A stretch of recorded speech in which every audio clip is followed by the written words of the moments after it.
I have the power! Wait, wrong franchise. So yeah, picked this dude up the other day on eBay. This is the Junkion Blacksmith, I don't know, something another, Matrix thing. I really can't remember the name. But thought I'd talk about it real quick. So, it's pretty cool. It's a replica of the Matrix, obviously. See, it's got some nice handles in here to reach in that, fit in. And I have huge hands. I'm 6'5", so I'm a big dude, big hands.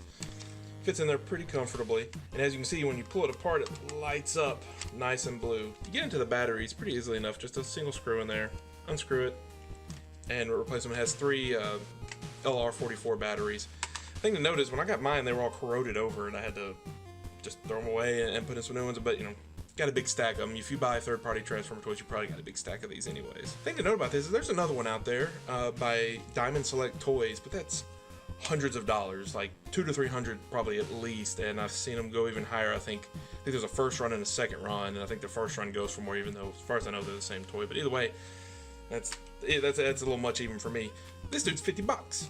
Got it from a shady Chinese eBay seller, but it got here fine.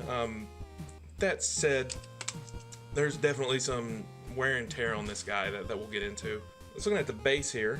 It's pretty neat. It's got a space for a nice big Autobot logo. Unfortunately, the Repro Labels logos that I have are too small for it, so I'm gonna have to find something else to put there. There's a decent amount of just kind of wear and tear and paint rib on this guy in general. On the top here, in the slots where the Matrix actually sits, you can see there's a lot of worn down spots there. It's just plastic all throughout. All of it's plastic. Plastic. This guy is painted in gold. You can see underneath here it's still orange plastic, but the rest of it's painted in gold. You can see for this guy, the meat of it here is gold, and the rest of it is silver with clear blue for the middle part. And as you pull it apart, you can pull from either side, and this side? Yeah. It's on this side which actually triggers the light. So sometimes when you're pulling it apart, if it slides out funky, see, it won't actually come out. You gotta pull it more on that side to get the light up. Biggest thing is I wish there was a setting on it to actually turn it on or off, and I'm not good enough with a soldering iron to try to do that myself. Oh, and this right here, you can see this is where you can put a string through there. I don't think you get much more than a string through there, and then you could wear it like a nice little necklace to go into a pretty little dance. I wouldn't recommend it. Aside from that, there's a good bit of paint wear on this as well from the shipping, all around the edges up here, and also on the other side there's again a bunch of wear and tear all along the edges down there. And I shouldn't say wear and tear, but there's a decent amount of paint scuffing on that. Now as far as the rest of it, like on the meat of the handles is fine, on all of the nice pretty shiny parts all around it is fine.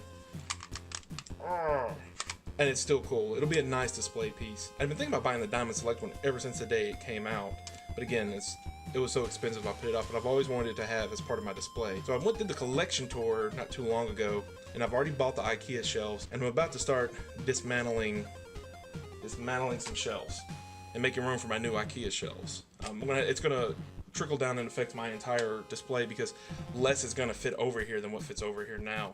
And I think I'm gonna make videos and detail that process. I think that'll be fun. Yeah, so this guy's gonna go up at the top with MPO1 and right now MPO5, but I think I'm gonna get rid of MPO5 and replace it with the Weijang NE01 New Evolution Megatron. That's like actually a unique design. It's either a unique design or maybe borrow some parts from X-Transbot's Apollyon, but we'll see.